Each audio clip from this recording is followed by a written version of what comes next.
All right, time now for your health check. How does hormone-free birth control sound? Researchers in Sweden are looking at a contraceptive that would tighten up the mucous membrane with polymeric material.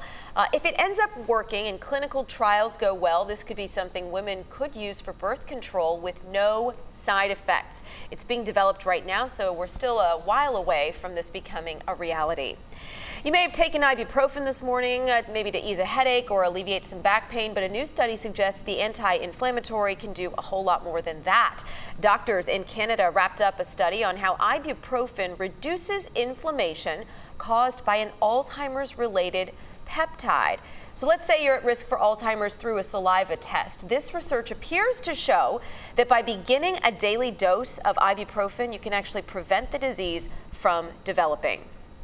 Imagine experiencing joy and not really being able to show it. That's a tough reality for some stroke survivors as well as other people who suffer from facial paralysis. But doctors at Johns Hopkins are committed to changing that by modifying a muscle transplant operation. Surgeons have been able to restore authentic facial expressions, including wide, full smiles in some patients.